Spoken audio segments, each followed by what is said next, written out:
Salut, mes assesseurs, ici Constantin pour vous hisser au sommet de votre carrière professionnelle. Dans les meetings privés que j'organise avec les SSR, pour les SSR, il y a des questions qui reviennent très souvent. Et je me propose de vous offrir une série de vidéos dans lesquelles je vais répondre à ces questions. Je suis convaincu que ces vidéos vont vous aider à accélérer le pas vers votre prochain emploi. Donc, la question qui vient très souvent, parmi tant d'autres, dont je vais faire une série de vidéos pour répondre à ces questions. Celle qui revient le plus souvent, c'est Constantin, comment booster son CV En d'autres termes, le CV gagnant, il ressemble à quoi? Comment est-ce que je peux optimiser mon CV? Vous savez que j'excelle dans ce domaine, c'est-à-dire que j'ai travaillé avec plusieurs parmi vous, des centaines. Vous êtes je compte ça en plusieurs centaines. J'ai eu à travailler sur vos CV et jusqu'ici, j'ai eu des retours très positifs. Pourquoi? Parce que vous avez pu obtenir beaucoup plus rapidement un emploi. Donc, je vais vous donner quelques aspects à considérer lorsque vous travaillez sur votre CV. Déjà de 1, vous devez savoir que votre CV, c'est la porte d'entrée dans les entreprises. C'est-à-dire, c'est votre passeport.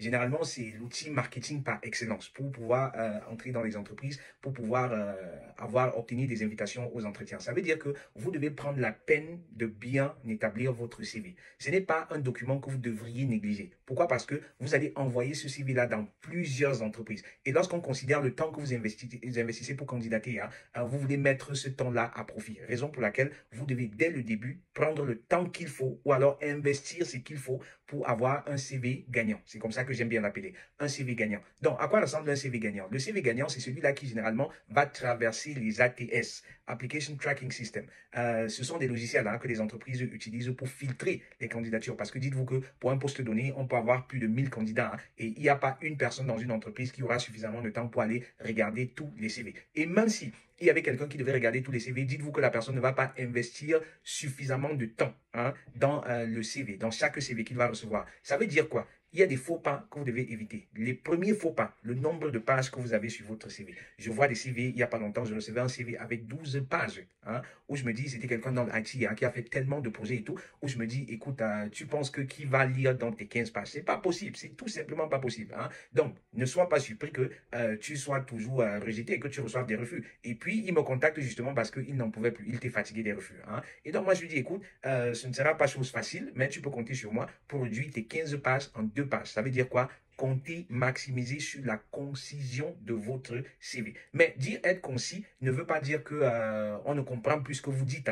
Vous devez être concis, mais dans le fond, on doit pouvoir comprendre en très peu de temps ce que vous faites. Ça veut dire quoi? Votre CV doit être scannable. On doit pouvoir le scanner. On doit pouvoir, en quelques temps seulement, les recruteurs vont vous dire généralement moins de 20 secondes, moins de 30 secondes. En moins de 30 secondes, on doit déjà être capable de savoir ce que vous avez fait et quelle est la valeur que vous ajoutez au rôle précis pour lequel vous interviewez. Ça veut dire quoi? Ça veut dire que vous devez avoir des CV orientés valeur. Parce que là aussi, c'est une autre erreur que je vois dans beaucoup de CV. Vous allez voir des CV qui sont un listing des tâches.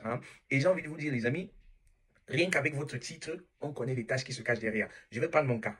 Pour moi qui suis dans les opérations commerciales. Je vais dire commercial ou business developer ou je vais dire key account manager, etc. Ça, c'est les différents rôles dans les commerciales. J'ai eu à faire une vidéo dans laquelle je vous parlais de tout cela. Donc, en tant que commercial, on sait par défaut que je vais être investi, je vais m'impliquer dans les acquisitions de nouveaux clients. On sait que je vais travailler sur les offres aux clients.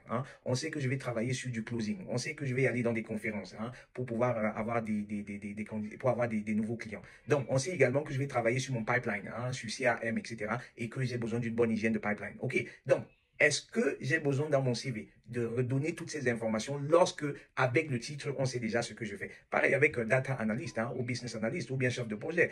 Je sais ce qu'un chef de projet fait. Il travaille sur la qualité, sur les budgets, sur les deadlines, il travaille sur la coordination. Donc, c'est pas la peine de venir me dire, je travaille sur la coordination de projet, je travaille sur responsable. Non, ne me dites pas ça. Donc, en tant que commercial, je vous invite à avoir un CV orienté valeur, un CV orienté réalisation. Quelle est votre contribution dans ce rôle? En tant que commercial, une contribution prendrait la forme de quoi? J'ai contribué à réduire les cycles de vente. C'est-à-dire que avant un cycle de vente faisait 200 jours. Et parce que j'ai la bonne stratégie de vente, parce que j'ai l'esprit, on va dire quoi, agressif, ou bien je peux parler aux besoins des clients, etc. J'ai réduit les cycles de vente de 300 à peut-être 100.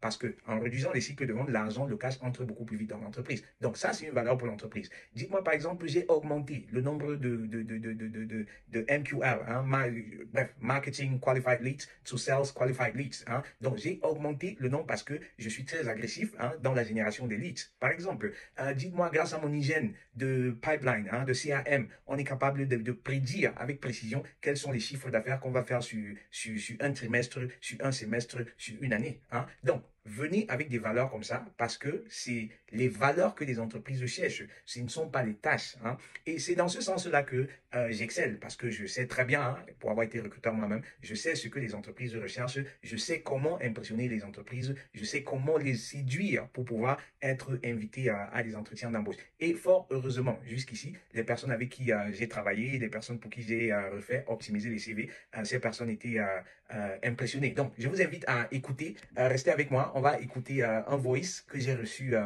d'une SSR il y a quelques jours seulement après avoir reçu le CV que j'ai fait pour elle. Et des comme ça, j'en ai par centaines, j'en ai pas. Voilà, j'ai juste pas le temps de publier ça tout le temps. Donc, écoutons un instant. En fait, hier, quand tu m'as envoyé mon CV, j'ai parcouru. Bon, à la va-vite comme ça, aujourd'hui, j'ai encore reparcouru. Non, non, non, non, non. Je salue ton expertise. Je salue ton expertise. Non, je suis satisfaite. Vraiment. Tu as condensé mon CV et tu l'as rendu vraiment attractif. En fait, quand je l'ai vu, j'ai eu cet effet waouh. J'ai eu cet effet waouh et c'est ce que je voulais en fait croire. Donc, parce que si tu me le redonnais et que je n'avais pas cet effet vraiment, bref, ça ne devait pas me plaire. Mais quand j'ai vu, je me suis dit waouh. Et tu as mis un rock dodge là-bas. Mais avec ça, quand un recruteur va voir ça, comment il ne va pas vouloir te recruter? Mais avec un CV pareil, ta candidature passe quand même. En fait, on te prend d'abord. On te programme d'abord, même si à l'entretien, tu vas dire les blablabla. Mais au moins, au premier tri, tu passes. Non, non, non, non, non, non. Vraiment, merci. Je voudrais te dire merci vraiment pour le service. Merci vraiment. En tout cas, je vais encore, si tu m'as donné des astuces là, que je peux, des astuces pour postuler à travers l'IA là. Oui, je vais le faire. Et par la grâce de Dieu, dès que j'ai un entretien en vue, je vais revenir vers toi. Et ça, c'est clair, je vais revenir vers toi.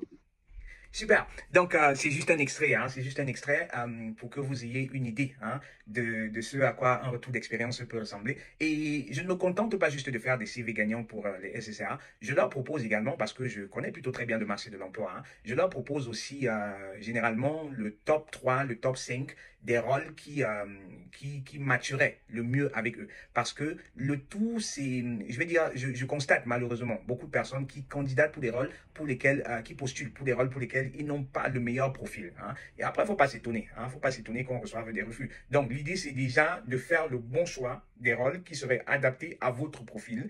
Et si vous avez le bon CV, dans le meilleur des cas, j'ai rédigé votre CV, vous pouvez avoir également plusieurs CV, hein, c'est-à-dire un CV pour une carrière de commercial, un CV pour une carrière de développeur, un CV pour une carrière de, c'est pas moi, un spécialiste d'application. Bref, faites les CV généralement par carrière, hein, parce que c'est pas nécessaire pour chaque candidature d'avoir un CV, vous n'avez tout simplement pas le temps pour ça. On peut faire ça pour les lettres de motivation, mais pas nécessairement pour le CV. Donc, je ne me contente pas juste de faire le CV gagnant pour vous, je vous oriente également vers les carrières qui, selon moi, vous conduirait le plus rapidement vers le job hein, qui vous convient le mieux. Donc, si vous aussi, hein, vous voulez bien me faire confiance pour la rédaction de votre CV, je suis disposé hein, à le faire dans les 2-3 jours après votre commande. Donc, je mets le lien dans les commentaires.